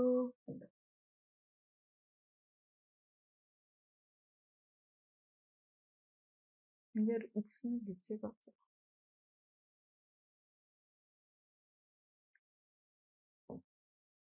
ये दिख रहा है, कंफ्यूज तो नहीं हो जाओगे? हाँ सही दिख रहा है वैसे तो, ठीक है, ये विजिबल सही है ना? ओके, तो to control the metabolism of cell, कि भाई ढंग से परफॉर्मेंस, मेटाबॉलिक एक्टिविटीज क्या होती है बेटा, जैसे आपका न्यूट्रिशन हो गया, रेस्पिरेशन हो गया, ट्रांसपोर्टेशन हो गया, अब हो ये सारी चीजें तुम्हारी सेल के अंदर रही है। ठीक है, ये जितना भी कंटेंट चल रहा है ये सब तुम्हारी सेल के अंदर कंप्लीट हो रहा है। तो तुम ये सोच के देखो कि इसको कंट्रोल कौन कर रहा है, रेस्पिरेशन अगर मेरी बॉडी परफॉर्म कर रही है तो उसको कंट्रोल कौन करने बैठा है, सेल ही करेगा उसको कंट्रोल, ऑब्वियस सी बात है। तो जब सेल कंट्रोल, क्योंकि मेरी बॉडी बनी ही सेल से है, ठीक है, तो सेल ही उसको कंट्रोल करेगा। अब सेल जो है वो किस तरीके से कंट्रोल करे, क्योंकि उसके अंदर क्रोमोसोम है ना, वो इंश्योर करते हैं कि भाई ये काम सही होना चाहिए। ठीक है, तो first function is to control the cellular या control the metabolism of cell. Second is to control the hereditary information. काम इसका काफी हद तक क्रोमोसोम जैसा ही है, ठीक है, क्रोमोसोम से अलग काम नहीं है, but again it is important to which carries the genetic और hereditary information. Next, to help in the formation of structure and functional proteins, formation of structural and functional proteins, भाई प्रोटीन्स बनाने, protein बनाएगा क्यों, क्योंकि RNA की synthesis है। अब तो देखो इसके पास सैटेलाइट क्रोमोसोम भी है, न्यूक्लियस के पास सैटेलाइट क्रोमोसोम भी है, न्यूक्लियस के पास नॉर्मल क्रोमोसोम भी है, न्यूक्लियस के पास अपना क्या कहते हैं उसको, न्यूक्लियोलस भी है, सब आरआरएनए सिंथेसाइज कर रहे हैं, तो मस्त इसके तो प्रोटीन बन रहा है। आरआरएनए प्रोटीन फैक्ट्री, राइबोसोम बनाएगा। तुम देखो कि तुम्हारी सेल ना अपने आप में इंटरकनेक्टेड है, जितने तुम्हारे पास वो बन रहे हैं, अपने प्रोटीन बन रहे हैं, लिपिड बन रहा है ईआर की मदद से, प्रोटीन बन रहा है राइबोसोम की मदद से, वो सारा बेटा यूज किया जा रहा है सेल के ही थ्रू। तुम्हारी सेल की outer most layer lipoprotein layer है, वो उसको इस्तेमाल कर लेगी। भेजने के लिए उसको कौन लगेगा, गोल्जी लगेगा, तो वो उसको भेज भेज के आएगा, देख के आएगा। समझ रहे हो? तो तुम्हारी देख रहे हो कि बॉडी इतनी परफेक्ट है, इतनी परफेक्ट सेल बनाई है जिसकी कोई हद नहीं। ठीक है, तुम्हारी बॉडी के अंदर ऐसा स्पेसिफिक क्रोमोसोम्स होने चाहिए कि भाई यार मेरी पूरी बॉडी प्रोटीन से बनी है, तो मेरे को ऐसा प्रोटीन मॉलिक्यूलर चाहिए, सब प्रोटीन मॉलिक्यूल्स चाहिए ताकि मेरा काम हो सके। तो उसके लिए मैंने क्या किया, आरआरएनए बना दिया। ठीक है, आरआरएनए से मेरा काम हो गया, राइबोसोम, आरआरएनए राइबोसोम्स बनाएगा, राइबोसोम्स बनाएगा तो मेरे पास और ज्यादा प्रोटीन बन बन के आएगा। तो तुम एक देखो कि फैक्ट्री चलती जा रही, चलती जा रही, चलती जा रही। ये तुम्हारी सेल है, ये तुम्हारे के अंदर कंप्लीट हो रहा है, और ये जरूरी इसीलिए है to perform all your metabolic activities. Metabolism, nutrition, respiration, energy बनाना, फोटोसिंथेसिस, प्लांट्स के अंदर सारी चीजें कंप्लीट हो रही है हमारी एक इकलौती सेल के अंदर। और उस सेल में भी अगर मैं स्पेसिफाइड बोलूं तो उसके भी न्यूक्लियस रीजन में। ठीक है, तो ये वो न्यूक्लियस है जो मेन काम करेगा, ये वो न्यूक्लियस है जिसके कारण सारी सेल कुछ भी फंक्शन परफॉर्म कर सकती है। ठीक, चलो अब हम अगली क्लास में पढ़ेंगे सेंट्रोमेयर, सॉरी साइटोस्केलेटन, सीलिया फ्लैजेला। ठीक है, सीलिया फ्लैजेला हमारा एक इंपॉर्टेंट टॉपिक है जो रह रहा है, और कुछ माइक्रोबॉडीज, बस फिर उसके बाद सेल कंप्लीट हो जाएगा। अभी तक हम लोगों ने जितना पढ़ा है बेटा, I request you all to please just once go through the lectures which we have already recorded, और फिर आप लास्ट लेक्चर देखिए ताकि आपको समझ में आएगा and you can connect the whole theory. Cell एक बहुत इंपॉर्टेंट चैप्टर है from NEET perspective, from board perspective, from कोई भी अगर तुम ओलंपियाड दे रहे हो या anything if you are giving, तो वो उसके परस्पेक्टिव से cell is the major chapter जिसको आप स्किप कर ही नहीं सकते। ठीक है, same goes with cell division. Cell division again हम पढ़ेंगे which is again a very important topic जिसको आप स्किप नहीं कर सकते। कई टॉपिक्स ऐसे आएंगे जो मैं तुमको पहले ही बता दूंगी कि ये टॉपिक्स उतने इंपॉर्टेंट नहीं है, तो उसकी बेसिक बेसिक जो इंपॉर्टेंट बातें हैं हम उसमें से वो निकाल के और वो पढ़ाएंगे। कोई टेंशन वाली बात नहीं है। इसको मैंने डिटेल में क्यों लिया मैम, आप इतने डिटेल में क्यों गए, क्योंकि ये जरूरी था। अगर मैं डिटेल में नहीं जाती तो इस कॉन्सेप्ट से कभी निकल ही नहीं पाते कि ये बना कैसे, भाई ये हुआ कैसे, क्या थे ये एक्स्ट्रा क्रोमोसोम्स, कहाँ से आ गए। ये चीज तुम्हारे दिमाग से कभी, मतलब तुम यू कांट इवन इमेजिन कि ये हुआ क्या हमारी बॉडी में। ठीक है, तो इस चैप्टर को, आई नो थोड़ा सा लेंथी चैप्टर है, बट स्टिल ये थोड़ा टाइम लेगा, बट तुमको याद हो जाएगा, तो ये बेस्ट चैप्टर है। तुमको इतना मजा आने लग जाएगा ना इस चैप्टर में। Cell theory is very important, cell unit of life, and cell जो अपना अगला आएगा cell cycle, cell division, again a major topic, again an important topic.